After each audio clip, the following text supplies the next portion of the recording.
Hello students, very good morning to all of you. Welcome to Youth IAS. आज की date है 27 अगस्त। मैं नवनाथ भालेराव और आज हम डिस्कस करने जा रहे हैं some important articles from the Hindu. Students, आज का हमारा सबसे पहला रीडिंग आर्टिकल है making agricultural market reforms successful.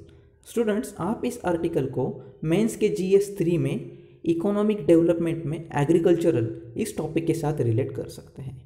Students, इस आर्टिकल में काफ़ी हद तक जो एग्रीकल्चरल मार्केटिंग रिफॉर्म्स है, जो एग्रीकल्चरल मार्केट के बारे में जो एक्ट्स बताए गए हैं, जो सेंट्रल गवर्नमेंट की तरफ से पॉलिसी डिज़ाइन की गई है, उनमें जो रिफॉर्म होने चाहिए उनके बारे में यहाँ बताया गया है। खासकर इसमें जो कॉम्प्लीमेंट्री रिफॉर्म जैसे कि कोलैबोरेटिव सेंटर स्टेट अप्रोच, कोई भी अगर आप पॉलिसी इम्प्लीमेंट करते हो तो उसमें सेंटर और स्टेट दोनों का कैसे कोलैबोरेशन होना चाहिए, इसके बारे में यहाँ बताया गया है।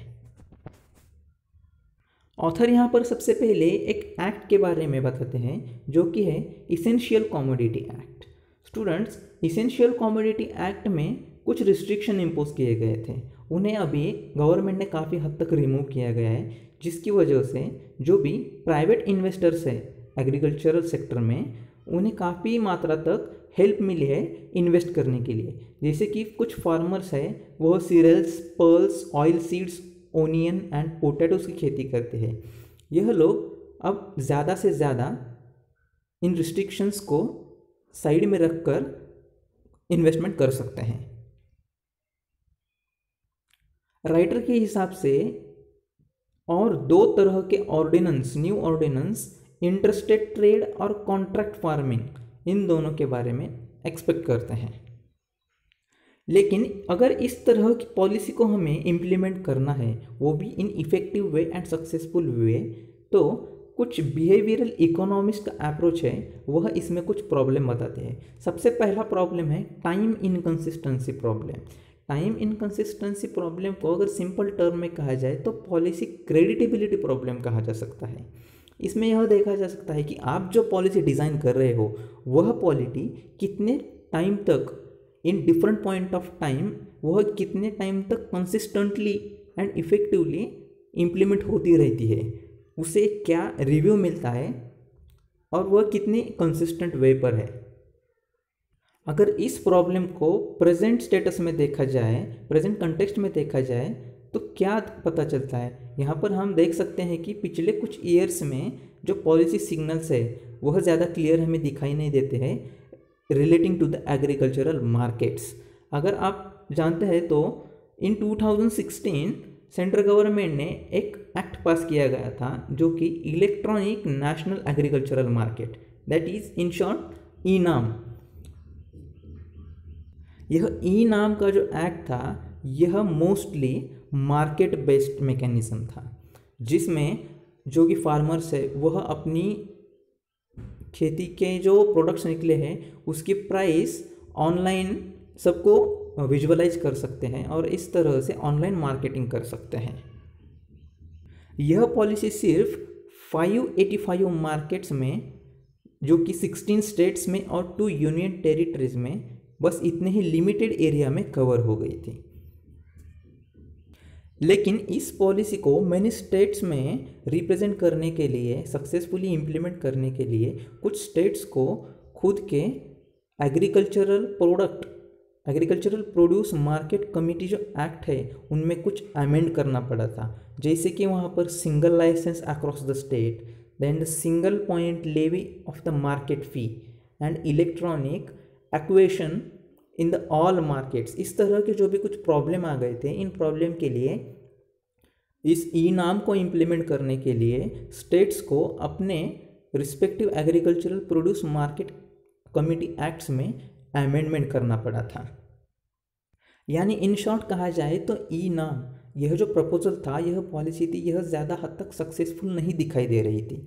तो इसलिए गवर्नमेंट ने PM आशा नाम की एक प्रोग्राम लॉन्च किया गया था जो कि पब्लिक प्राइस सपोर्ट में था। इसका मेन ऑब्जेक्टिव था कि जो फार्मर्स इन्वेस्ट करते हैं खेती में उसका at least 50% and more than 50% cost जो कल्टीवेशन में लिए वह रिटर्न मिले और वह रिकवर हो जाए। इसमें ज़्यादा तो जो पल्सेस एंड ऑयल सीड्स इनको थोड़ी तरह से फिजिकल कॉस्ट की वजह से लिमिटेड क्रॉप्स में रखा गया था। एंड इस प्रोग्राम के तहत जो भी पीक थे, जो भी क्रॉप्स थे, उन्हें ज़्यादा तो MSP मिनिमम सपोर्ट प्राइस का बेनिफिट नहीं ले सकते थे। यह प्रोग्राम लॉन्च करते वक्त जो भी बजटरी आउटले गवर्नमेंट की तरफ से सेट किया गया था, वह एम्बिशियस, इस प्रोग्राम में जो भी आउटले आया था, जो भी आउटले इन्होंने प्रेडिक्ट किया था और जो एक्चुअल प्रेजेंट आउटले आया था, वह दोनों काफ़ी तरह से मिसमैच थे। अगर एस्टिमेशन के बारे में देखा जाए तो 2018 एंड 19 के दौरान सिर्फ 4,721 करोड़ रुपए इतना ही आउटलेट था। इसलिए इंस्टीट्यूट ऑफ इकोनॉमिक ग्रोथ, यह एक इंस्टीट्यूट है, उन्होंने एक रिपोर्ट में जारी किया था कि अगर प्रोग्राम को आपको सक्सेसफुल बनाना है तो वहाँ पर लार्जर आउटले होना चाहिए जो कि आपको कॉम्प्रहेंसिव कवरेज प्रोवाइड करता है। यह एक तरीके से बेसिक पॉलिसीज़ की एक बेसिक नीड तैयार की गई थी। In addition to this PM Aasha programme, 2 model acts central government की तरफ से 2017 में एंड 2018 में प्रमोट किए गए थे, जिसमें सबसे पहला था एग्रीकल्चरल मार्केटिंग के बारे में और दूसरा था कॉन्ट्रैक्ट फार्मिंग इन स्टेट्स के बारे में। लेकिन इन 2 मॉड्यूल्स को ज़्यादा से ज़्यादा स्टेट्स ने अपने स्टेट्स में अडॉप्ट नहीं किया था। इसलिए गवर्नमेंट ने एक नई पॉलिसी जारी की जो कि काफ़ी हद तक सक्सेसफुल रही है और अभी भी वह जारी है, जो है PM किसान योजना, जिसमें जो फार्मर्स है उनके अकाउंट में डायरेक्टली कैश ट्रांसफ़र होता है। और जो भी अंतरिम बजट में 2019-20 में, जो कि फरवरी 2019 में लॉन्च किया गया था, उसमें यह दिखाया गया है। इस प्रोग्राम में पर एन्यूम 6,000 रुपी यह फिक्स्ड पेमेंट है फार्मर्स के लिए, जिनके अकाउंट में यह directly in the form of cash transfer की जाती है। और इस प्रोग्राम के बारे में देखा जाए तो इन द पेंडेमिक कोविड-19 यह ज़्यादा से ज़्यादा इम्प्रूव्ड वर्जन दिखने लगा है। इसका ज़्यादा से ज़्यादा बेनिफिट फार्मर्स के पास पहुंचने लगा है। इसीलिए इनाम को जो है वह अप टू 450 मोर मार्केट्स में और हाईली स्केल्ड किया गया है। अब इनाम में एक री इनोवेशन किया गया था, जिसमें फार्मर प्रोड्यूस ऑर्गेनाइजेशंस इन्वॉल्व किए गए हैं, जहां पर एक ऐप बेस्ड ट्रांसपोर्ट सर्विस के तरह जो फार्मर्स हैं उनका जो भी क्रॉप्स है उनके बारे में वह इंफॉर्मेशन डायरेक्टली ऐप बेस्ड में डाल सकते हैं, और फार्मर का जो प्रोड्यूस है वह एक ऑर्गेनाइजेशन के तहत जो भी कंज्यूमर्स हैं उनके पास ट्रांसपोर्ट किया जाता है। रिसेंट कोविड-19 सिचुएशन की तरह देखा जाए तो फ्रॉम मार्केट बेस्ड इनाम जो पॉलिसी डिज़ाइन की थी वह फेल होने के बाद पब्लिक फंडेड PM आशा लॉन्च की गई थी। लेकिन अब कोविड-19 पेंडेमिक के लिए हमें रिटर्न इनाम जो कि market based mechanism major service थी उसके पास हमें वापस जाना पड़ा है, और वहाँ पर ज़्यादा तो continuation of the policies in private sector ज़्यादा से ज़्यादा इंस्पायर की जा रही है, जिसमें जो मैनी इन्वेस्टर्स थे उन्हें अब वेट एंड वॉच अप्रोच जो है उन्हें अडॉप्ट नहीं किया जाएगा। पॉलिसी के फेल्यूर इम्प्लीमेंटेशन के बारे में यहाँ पर ऑथर ने एक और इशू बताया गया है, जो कि centre state and states relation के बारे में। जैसे कि हम जानते हैं टैक्स पेयर स्टेट के अलग है और taxes rates centre and states in दोनों के अलग है। देन कलेक्शन ऑफ टैक्स यह भी centre and state in 2 levels के बीच में अलग तरीके से होता है। यहाँ पर देखा जाए तो इंटर स्टेट ट्रेड इन्वॉल्वमेंट है, जहाँ पर गुड्स है वह स्टेट्स के बाउंड्री के अंदर ही सेल किए जाते हैं, लेकिन इन्हें एक तरह से इन्हांस किया जाना चाहिए, जिसका बेनिफिट सेंट्रल एंड स्टेट दोनों गवर्नमेंट्स को हो सकता है। अगर देखा जाए तो सेवरल अर्लियर मॉडल्स थे, इनको एक तरीके से प्रॉब्लम थी, वो है लेजिस्लेटिंग एंड इम्प्लीमेंटिंग प्रॉब्लम।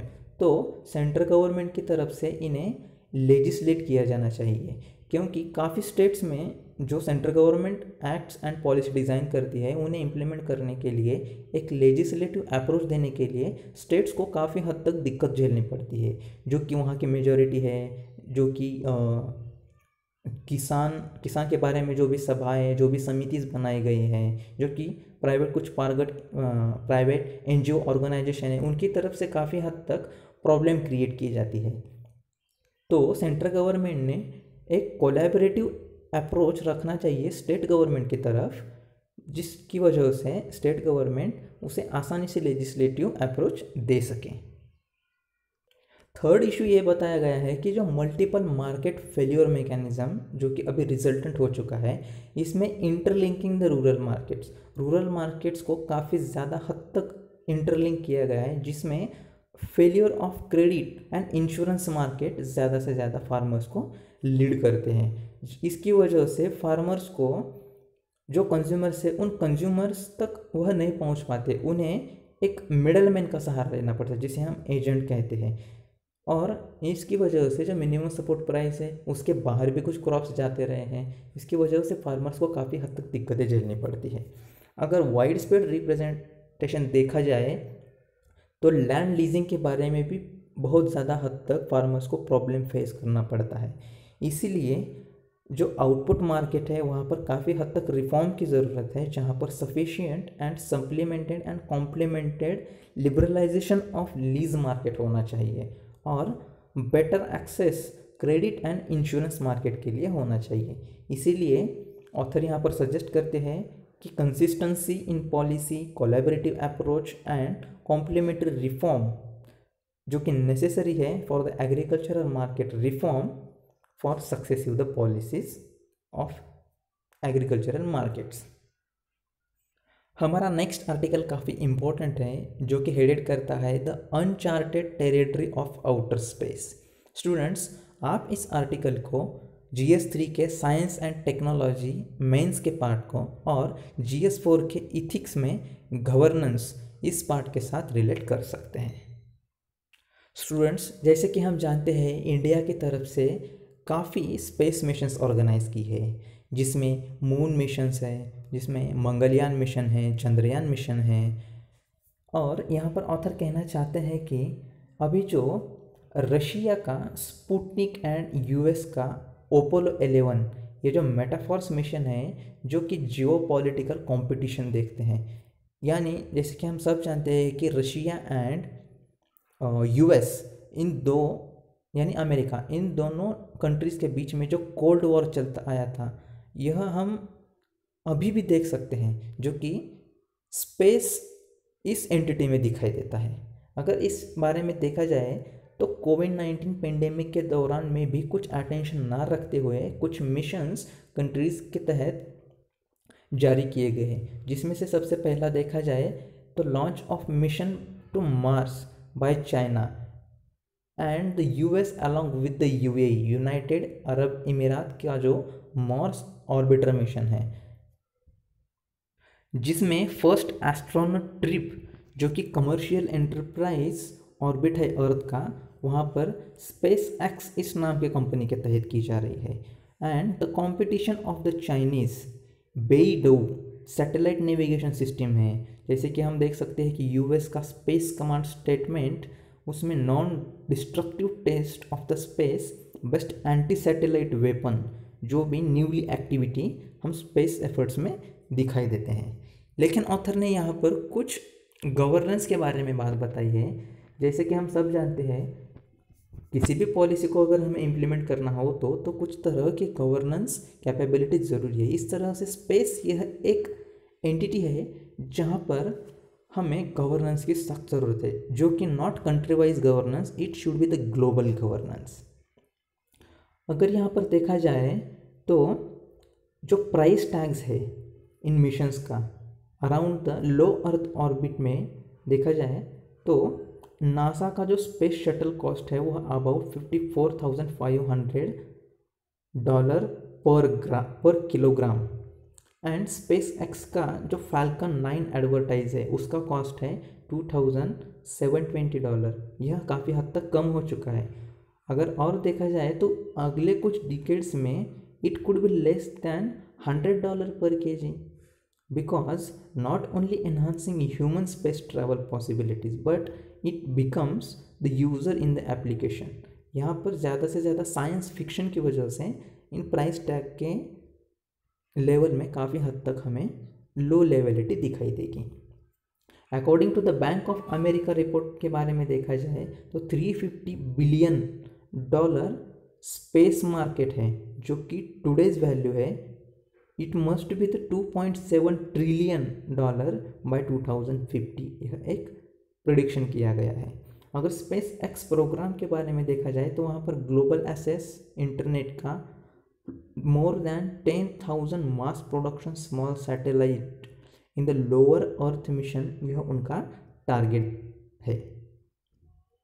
सेकेंडली देखा जाए तो जो भी इन स्पेस के जो मिशंस है उनका फ़ायदा ज़्यादा से ज़्यादा पब्लिकली होना चाहिए, न कि सेल्फ इंटरेस्ट के लिए, जहाँ पर डिजिटल डिवाइड होना चाहिए which should be provide to everyone, and this should be used for distant education and telemedicine. जिस रिमोट एरिया तक एजुकेशन नहीं पहुँचाया जा सकता वहाँ पर हम सैटेलाइट के थ्रू पहुँचाया जा सकता है। लेकिन अमेज़ॉन का अगर प्रोजेक्ट कुपियर देखा जाए तो यूएस फेडरल कम्युनिकेशन कमीशन के तहत इसमें 3000 माइक्रो सैटेलाइट डिज़ाइन किए जाने वाले हैं, और अगर इन्हें डिकेड देखा जाए तो such satellites could be in space around 80,000। अभी प्रेजेंट में देखा जाए तो 3000 माइक्रो सैटेलाइट्स एक्टिव है। इन डिकेड में इसका प्रेडिक्शन 80,000 सच सैटेलाइट में किया गया है। अगर कुछ कंपनीज़ के बारे में देखा जाए तो वहाँ पर planet, spiral global and ice eye, इस तरह की जो भी प्राइवेट कंपनीज़ है जो कि data collect and global logistic and crop harvesting, disaster response and weather forecasting, इस तरह के जो कि फ़ायदेमंद प्रोजेक्ट्स है उनके बारे में सोचती है और उनके लिए प्रोजेक्ट करती है। तो यह सब जो भी कंपनीज है, जो कि मिशंस है, यह सब अनकंट्रोल्ड है। तो इसके लिए कुछ चैलेंजेस है, उन्हें हमें फुलफ़िल करना चाहिए। जैसे कि जो आउटर स्पेस बिकम है वह डेमोक्रेटिक होना चाहिए, सबके लिए होना चाहिए। वहाँ पर किसी की अथॉरिटी, किसी का भी सोवर्जिनिटी वहाँ पर नहीं चलनी चाहिए। देन यह शुड बी कमर्शियलाइज्ड होने चाहिए, वह क्राउडेड होने चाहिए, मल्टीलैटरल फ्रेमवर्क होने चाहिए फॉर इट्स गवर्नेंस। अगर देखा जाए तो इसके बारे में 2 decades अगो 1960s एंड 1917 में एक law of product of the global age बनाया गया था, जिसमें 1967 में आउटर स्पेस ट्रीटी बनाई गई थी। इसे आउटर स्पेस ट्रीटी 1967 ही कहा जाता है, जिसमें एक आइडिया पुटअप गई थी, वो थी space should be the province of all Mankind. सब ह्यूमंस के लिए, ह्यूमंस का स्पेस एक कॉमन प्रोविंस है। यहाँ पर not subject to national appropriation by claim of sovereignty, वहाँ पर कोई भी नेशन अपनी खुद की सोवर्जिनिटी नहीं क्लेम कर सकता। और स्पेस लाइबिलिटी के बारे में देखा जाए तो space liability convention and the space registration convention भी तैयार किए गए थे, जिन्हें काफ़ी हद तक आउटर स्पेस ट्रीटी के तहत एक्सपांड किया गया था। लेकिन यहाँ पर नोट करने वाली एक चीज़ है, जो भी नेशंस के दौरान स्पेस को लेकर जो डिस्प्यूट होते हैं उन्हें सेटल करने के लिए कोई भी सेटलमेंट मैकेनिज्म अवेलेबल नहीं है, सिर्फ ट्रीटी ही अवेलेबल की जा चुकी है। अगर इन गैप को हमने फुलफिल नहीं किया तो यहाँ पर काफ़ी मात्रा तक कंट्रीज़ के बीच में कन्फ्लिक्ट का पोटेंशियल बढ़ सकता है। अगर लीगल फ्रेमवर्क देखा जाए तो हम देखते हैं जैसे कि यह स्टेट सेंट्रिक है। जो भी हम P5 नेशंस कहते हैं, जो कि स्ट्रॉन्ग नेशंस है in the world, Russia, China, France, Britain, America, इस तरह के जो भी आप एक कंसेप्ट जानते होंगे न्यूक्लियर स्टेट्स, इस तरह से यह जो स्टेट्स सेंट्रिक है लीगल फ्रेमवर्क है। यह जो नॉन स्टेट्स एंटिटीज़ है, यह नाउ कमर्शियलाइज स्पेस एक्सप्लोरेशन के तहत वह काफ़ी दूर रह चुकी है। जैसे कि यहाँ पर एक एग्जांपल दिया गया है, यूएस के प्रेसिडेंट जो डोनाल्ड ट्रंप है, उन्होंने एक एग्जीक्यूटिव ऑर्डर जारी किया था जिसमें encouraging international support for the recovery of use of space resources.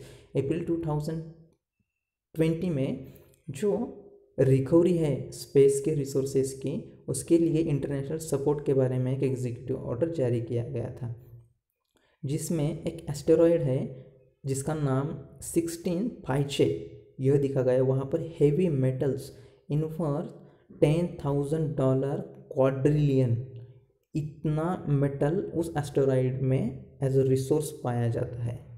तो यहाँ पर एक तरह से कुछ नेशंस की हेजेमोनी हम देख सकते हैं। इसीलिए जो स्टेट्स है उनकी जो इन्वेस्टमेंट है वह ज़्यादातर, एक और इशू है वह है मिलिट्री स्पेस सिस्टम में, जो for communication, navigation and geoscience purpose के लिए यूज़ की जाती है। लेकिन मिलिट्री यूज़ जो हम देखते हैं वह काफ़ी हद तक बढ़ चुका है और इसमें अब एक रेस का स्वरूप इसे आ चुका है और इस रेस को हमें क्रब करना काफ़ी डिफ़िकल्ट होने वाला है। फॉर एग्जांपल देखा जाए तो satellite constellations are commercial by government, but in ये जो कमर्शियल गवर्नमेंट की तरफ से हम कॉन्स्टेलेशन सैटेलाइट को देखते हैं, मगर इनका जो यूज़ होता है वह मिलिट्री मूवमेंट्स को मॉनिटर करने के लिए होता है। इसीलिए यूएन जनरल असेंबली में एक रिजोल्यूशन भी 1982 में पास किया गया था, जो कि prevention of the arm race in the outer space इस नाम से देखा जा सकता है। जहाँ तक यूरोपियन यूनियन है, चाइनीज़ है, रशियाज़ है, इनके बीच में जो भी हम रेस देखते हैं उस रेस को हम स्पेस आर्म रेस कहा जा सकता है, जो कि क्रब करना काफ़ी डिफ़िकल्ट होगा। इसीलिए ऑथर के हिसाब से कुछ ग्लोबल नॉर्म्स होने चाहिए, कुछ गवर्नेंस होना चाहिए to control this arm race. अगर इंडिया के कंटेक्स्ट में देखा जाए तो इंडिया भी काफ़ी एनॉर्मस इन्वेस्टमेंट की गई है through the Indian Space Research Organisation के तहत, जिसमें इंडियाज़ के काफ़ी फ्यूचर प्लान्स हैं। उसमें लैंडिंग ऑन द मून है, सेकंड है जो इंडियन सोलार ऑब्जर्वेटरी है, कुछ crewed orbital space flight missions है and installation of the modular space station in 2030। इस तरह के काफ़ी एम्बिशियस मिशंस इंडिया ने सामने रखे हैं। लेकिन यहाँ पर देखा जाए तो जो अथॉरिटेरियन सेंटर है इंडिया का, Indian national space promotion and authorisation centre, इसके अंडर जो डिपार्टमेंट्स ऑफ स्पेस है वहाँ पर कुछ जो प्राइवेट सेक्टर है उन्हें बढ़ावा दिया जा रहा है, जिन्हें प्राइवेट सेक्टर को वेलकम किया जाता है।